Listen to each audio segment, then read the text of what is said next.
দেশ জুড়ে আলোচনায় 13 নভেম্বর ঘোষণা হবে শেখ হাসিনার রায়ের তারিখ, আওয়ামী লীগের নাশকতার পরিকল্পনা, সতর্ক অবস্থানে প্রশাসন। 13 নভেম্বর নিয়ে আওয়ামী লীগের পরিকল্পনা ফাঁস। ঢাকায় লাখ লাখ বেলুন উড়িয়ে নাশকতার ছক, পুলিশের জিজ্ঞাসাবাদে জানালেন গ্রেপ্তার নেতাকর্মীরা।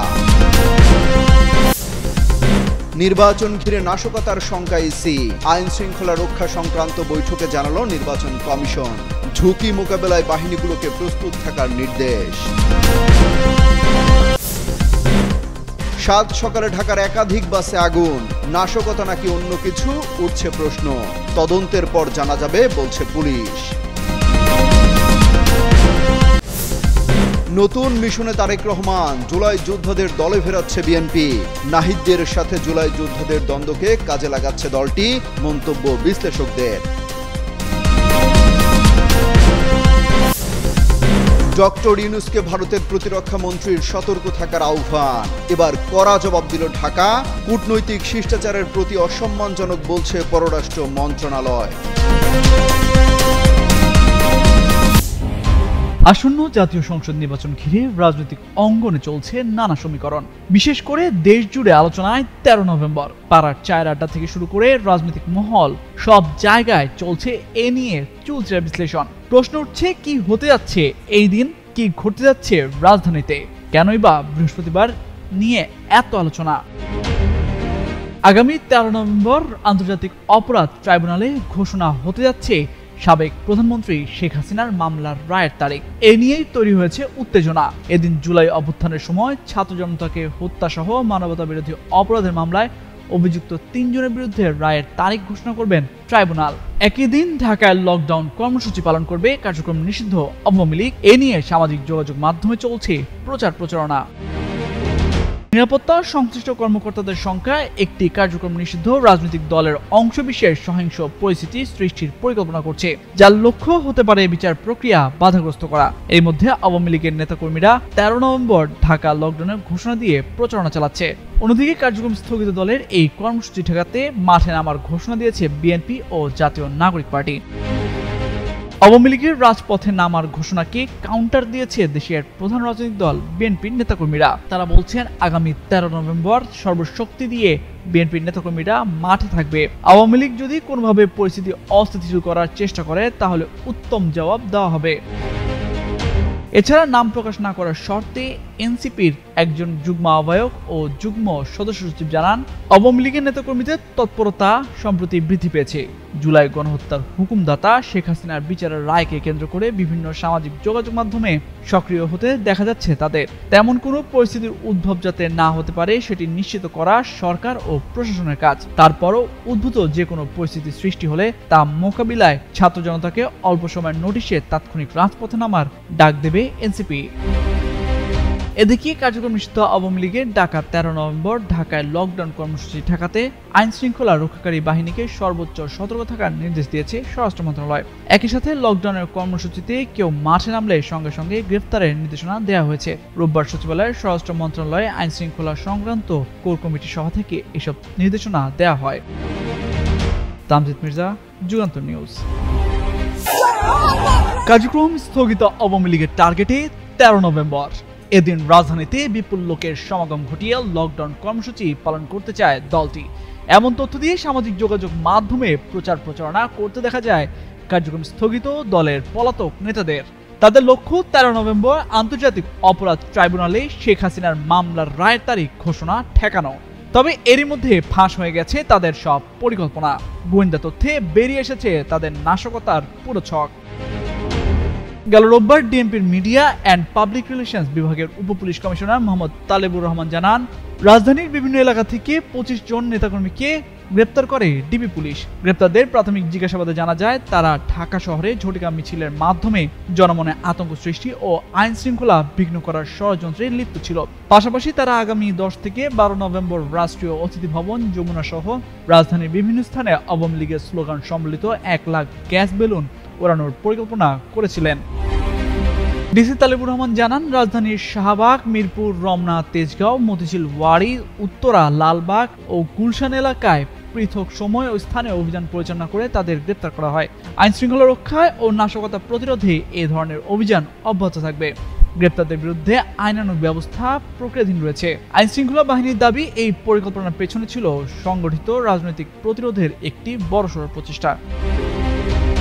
এদিকে কার্যক্রম নিষিদ্ধ আওয়ামী লীগের ডাকা 13 নভেম্বরের লকডাউন কর্মসূচি ঠেকাতে আইন শৃঙ্খলা রক্ষাকারী বাহিনীকে সর্বোচ্চ সতর্ক থাকার নির্দেশ দিয়েছে স্বরাষ্ট্র মন্ত্রণালয়। একই সাথে লকডাউনের কর্মসূচিতে কেউ মাঠে নামলে সঙ্গে সঙ্গে গ্রেফতারের নির্দেশনা দেওয়া হয়েছে। রোববার সচিবালয়ের স্বরাষ্ট্র মন্ত্রণালয়ের আইন শৃঙ্খলা সংক্রান্ত কোর কমিটির সভা থেকে এসব নির্দেশনা দেওয়া হয়। তামজিদ মির্জা, যুগান্তর নিউজ। আগামী ফেব্রুয়ারির 12 তারিখের মধ্যে ভোট গ্রহণের পরিকল্পনা রয়েছে নির্বাচন কমিশনের। নির্বাচন সামনে রেখে সেই প্রস্তুতি শেষ করতে যাচ্ছে কমিশন। সেই হিসাবে তফসিল ঘোষণা বাকি মাত্র অল্প কিছুদিন। অন্যদিকে নির্বাচন বানচাল করতে একটি বিশেষ মহল নাশকতা করতে পারে বলে বিভিন্ন বক্তব্যে শঙ্কা প্রকাশ করেছেন রাজনৈতিক দলের নেতারা।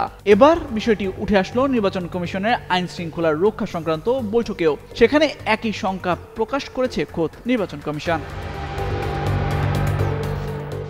ইসি সূত্রে জানা গেছে, নির্বাচন উপলক্ষে সম্প্রতি ইসিতে অনুষ্ঠিত উচ্চ পর্যায়ের আইন শৃঙ্খলা রক্ষা সংক্রান্ত বৈঠকের কার্যবিবরণীতে এসব তথ্য উঠে এসেছে। ওই বৈঠকে নাশকতা ও ঝুঁকি বিবেচনায় সমন্বিত নিরাপত্তা পরিকল্পনা প্রস্তুত সহ 22টি সিদ্ধান্ত নেওয়া হয়। রোববার ওই কার্যবিবরণী সেনা, নৌ ও বিমান বাহিনী প্রধান, পুলিশের আইজি সহ সব আইন শৃঙ্খলা বাহিনীর প্রধানদের কাছে পাঠানো হয়েছে। এতে সংসদ নির্বাচনের 42,000 ভোট কেন্দ্রের মধ্যে 28,663টি ঝুঁকিপূর্ণ বলে উল্লেখ করা হয়েছে।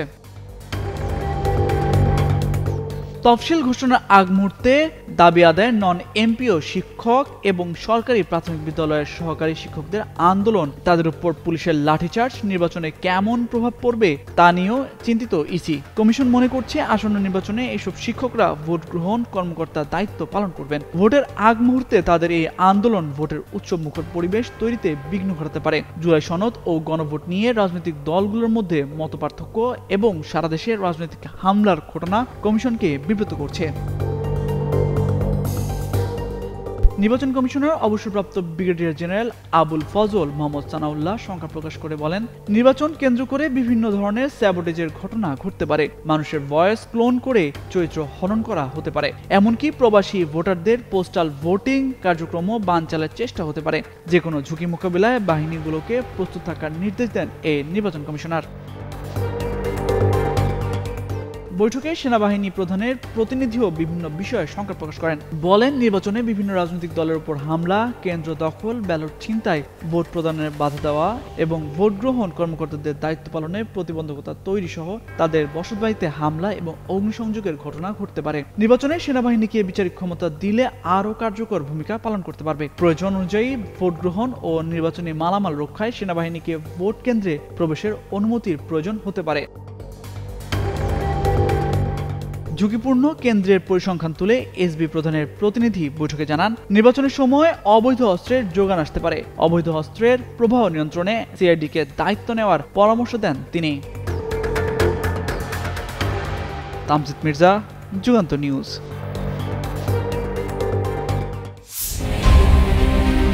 আন্তর্জাতিক অপরাধ ট্রাইব্যুনালে আগামী 13 নভেম্বর ঘোষণা হতে যাচ্ছে মানবতা বিরোধী অপরাধের মামলায় শেখ হাসিনা সহ 3 আসামির রায়ের তারিখ। এদিন বিচার কার্যক্রম বাধাগ্রস্ত করতে রাজধানীতে নাশকতার পরিকল্পনা করছে কার্যক্রম নিষিদ্ধ দলটি। এমন সময়ে একের পর এক বাসে আগুনের ঘটনায় জনমনে তৈরি হয়েছে সন্দেহ। প্রশ্ন উঠেছে, এগুলো কি নাশকতা নাকি অন্য কিছু?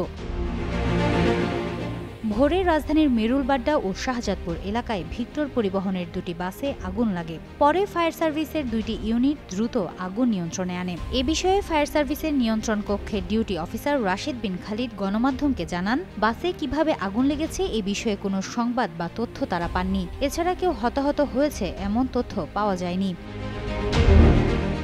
এ নিয়ে গুলশান থানার দায়িত্বরত পুলিশ কর্মকর্তার সাথে একাধিকবার ফোনে যোগাযোগের চেষ্টা করা হলেও সম্ভব হয়নি।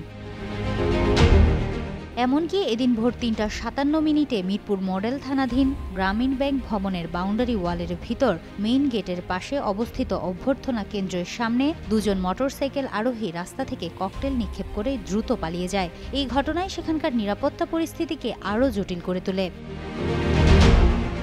এছাড়া রোববার সন্ধ্যা 7:30টার দিকে ঢাকা আরিচা মহাসড়কের পাশে পাটুরিয়া লিংক রোড সংলগ্ন একটি ফিলিং স্টেশনের মাঠে পার্কিং করে রাখা মুন্ন ইন্টারন্যাশনাল স্কুল অ্যান্ড কলেজের একটি বাসেও আগুন লাগার ঘটনা ঘটে। শিবালয় থানার ওসি এম আমানুল্লাহ জানান, এই ঘটনাটি নাশকতা কিনা তা খতিয়ে দেখছে পুলিশ। অপরদিকে গেল শনিবার মিরপুর 2 নম্বর এলাকায় ড্যাফোডিল ইউনিভার্সিটির একটি বাসেও অগ্নিকাণ্ডের ঘটনা ঘটেছে। এ বিষয়ে গণমাধ্যমকে মিরপুর থানার ওসি মোহাম্মদ সাজ্জাদ রোমন জানান, নাশকতার উদ্দেশ্যে এই ঘটনা হয়েছে কিনা সেটি খতিয়ে দেখা হচ্ছে। এছাড়াও ড্যাফোডিল ও সিটি ইউনিভার্সিটির শিক্ষার্থীদের মধ্যে শত্রুতা রয়েছে। তদন্ত শেষে আগুনের কারণ নিশ্চিত হওয়া যাবে। একের পর এক বাসে আগুন বিষয়ে জানতে যোগাযোগ করা হয় ডিএমপির গণমাধ্যম ও জনসংযোগ বিভাগের উপপুলিশ কমিশনার মোহাম্মদ তালিবুর রহমানের সঙ্গে। তবে এই ইস্যুতে কথা বলতে অস্বীকৃতি জানান তিনি। হিমাতুল জান্নাত, যুগান্তর নিউজ। গত 4 নভেম্বর আনুষ্ঠানিকভাবে দেশের প্রধান রাজনৈতিক দল বিএনপিতে যোগদান করেন জুলাই গণ অভ্যুত্থানের শহীদ মীর মাহফুজুর রহমান মুগ্ধর যমজ ভাই মাহবুবুর রহমান স্নিগ্ধ। এরপরই দলটি থেকে নির্বাচন করার ইচ্ছে পোষণ করেন তিনি। সম্প্রতি দেশের একটি বেসরকারি টেলিভিশন চ্যানেলকে দেওয়া সাক্ষাৎকারে স্নিগ্ধ বলেন, যদি সুযোগ পান তাহলে ঢাকার যে কোনো একটি আসন থেকে বিএনপির প্রার্থী হতে চান। তরুণদের নিয়ে রাজনৈতিকভাবে কাজ করার বড় পরিসর তৈরি করতেই বিএনপিতে যোগ দিয়েছেন বলেও উল্লেখ করেন তিনি। স্নিগ্ধের বিএনপিতে যোগদান ও নির্বাচন করার ঘোষণাকে কেন্দ্র করে সামাজিক মাধ্যমে চলছে নানান আলোচনা সমালোচনা। এসবের জবাবও দিয়েছেন তিনি। নিজের ফেসবুক ওয়ালে এক পোস্টে তিনি লেখেন, জুলাইয়ের পর থেকে নতুন বাংলাদেশ বিনির্মাণের যে জোয়ার উঠেছে, বিশেষ করে তরুণদের মধ্যে, সেই তরুণদের একজন প্রতিনিধি হিসেবে আমিও সামাজিকভাবে নানা কার্যক্রমের প্রতিনিধিত্ব করছি। পাশাপাশি তরুণদের মাধ্যমে ভবিষ্যৎ বাংলাদেশে গড়তে রাজনৈতিক পরিবর্তনের যে প্রচেষ্টা চলছে, সেই লক্ষ্য বাস্তবায়নের রাজনীতিতে যুক্ত হওয়ার ইচ্ছে পোষণ করেছে। স্কিন শুষ্ক রুক্ষ হয়ে যাবে বলে কি বাইরে যাবে না? জাস্ট 1 2 3 4 করো, স্কিনটাকে রিভাইভ করো। আরেক পোস্টে আসন্ন জাতীয় সংসদ নির্বাচন প্রসঙ্গে তিনি আশা প্রকাশ করে লেখেন, সামনের যে জাতীয় নির্বাচন রয়েছে সেটিতে আমি প্রত্যাশা করি একটি ইতিবাচক প্রতিযোগিতামূলক নির্বাচন হবে, যেখানে কোনো মারামারি হানাহানি হবে না। সৌহার্দ্যপূর্ণ পরিবেশে একজন আরেকজনের সঙ্গে প্রতিযোগিতার মাধ্যমে নির্বাচনটিকে উৎসবমুখর করবে। নির্বাচনের ক্ষেত্রে যার যার দলীয় স্বার্থের ক্ষেত্রে একজন আরেকজনের প্রতিপক্ষ হলেও দেশের স্বার্থে সবাই একসঙ্গে কাজ করবে, এটাই আমি আশা করি।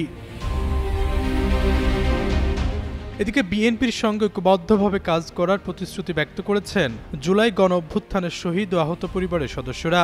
8 নভেম্বর সন্ধ্যায় সংশ্লিষ্ট পরিবারের সদস্যরা রাজধানীর গুলশানে বিএনপি চেয়ারপারসনের কার্যালয়ে এসে দলটির ভারপ্রাপ্ত চেয়ারম্যান তারেক রহমানের সঙ্গে ভার্চুয়ালি সাক্ষাৎ করে এই অঙ্গীকার ব্যক্ত করেন। সাক্ষাৎকালে উপস্থিত ছিলেন শহীদ ওয়াসিমের বাবা শফি আলম, শহীদ মাহমুদুর রহমানের বোন সাবরিনা আফরোজ, শহীদ মাহমুদুর রহমান সৈকতের বাবা মাহবুবুর রহমান, শহীদ ফয়সাল আহমেদ শান্তর বাবা মোহাম্মদ জাকির হোসেন ও 24শে জুলাই গণ আন্দোলন চলাকালে আহত মোহাম্মদ ফরহান জামিল ও বিএনপি মহাসচিব মির্জা ফখরুল ইসলাম আলমগীর।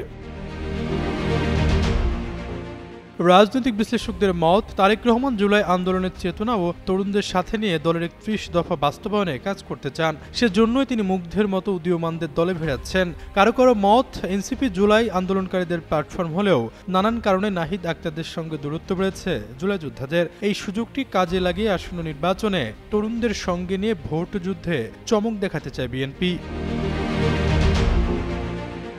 আশরাফুল ইসলাম, যুগান্তর নিউজ।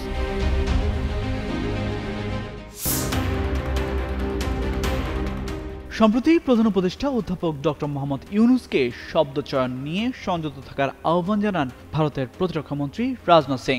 এবার সেই মন্তব্যের কড়া জবাব দিল ঢাকা। বাংলাদেশের অন্তর্বর্তী সরকারের প্রধান উপদেষ্টা ডক্টর মোহাম্মদ ইউনূস সম্পর্কে ভারতের প্রতিরক্ষামন্ত্রী রাজনাথ সিং সম্প্রতি যে মন্তব্য করেছেন তাকে ভুল ও কূটনৈতিক শিষ্টাচারের প্রতি অসম্মানজনক বলে উল্লেখ করেছে পররাষ্ট্র মন্ত্রণালয়। একই সঙ্গে ঢাকা জানিয়েছে, ভারতের সঙ্গে পারস্পরিক কল্যাণকর সম্পর্কের প্রতি বাংলাদেশ অঙ্গীকারবদ্ধ। গেল রোববার এমন তথ্য দিয়ে একটি প্রতিবেদন প্রকাশ করে সংবাদ মাধ্যম ইউএনবি। সেখানে পররাষ্ট্র মন্ত্রণালয়ের মুখপাত্র এস.এম. মাহবুবুল আলমের বরাতে বলা হয়, ভারতের প্রতিরক্ষা মন্ত্রীর সাম্প্রতিক মন্তব্য অন্তর্বর্তী সরকারের নজরে এসেছে। রাজনাথ সিং এর মন্তব্য ভুল এবং সেটি দুই দেশের সম্পর্কের ক্ষেত্রে সহায়ক নয়। সেই সঙ্গে কূটনৈতিক শিষ্টাচার ও সৌজন্যের প্রতিও সম্মানজনক নয়। সম্প্রতি নেটওয়ার্ক 18 গ্রুপের প্রধান সম্পাদক রাহুল যোশীর সঙ্গে একান্ত আলাপনে ভারতের সঙ্গে সম্পর্কের টানাপোড়েন না চাইলে প্রধান উপদেষ্টা অধ্যাপক মোহাম্মদ ইউনুসকে কথা বলার ক্ষেত্রে সংযত থাকার আহ্বান জানান দেশটির প্রতিরক্ষা মন্ত্রী রাজনাথ সিং। গেল শুক্রবার ওই গ্রুপের সংবাদ মাধ্যম প্রেস পোস্টের প্রতিবেদনে একথা বলা হয়। সেখানে রাজনাথ সিং বলেন, নয়াদিল্লি বাংলাদেশের সঙ্গে উত্তেজনাপূর্ণ সম্পর্ক চায় না। অধ্যাপক ইউনুসের উচিত তিনি কি বলছেন সে বিষয়ে সতর্ক থাকা।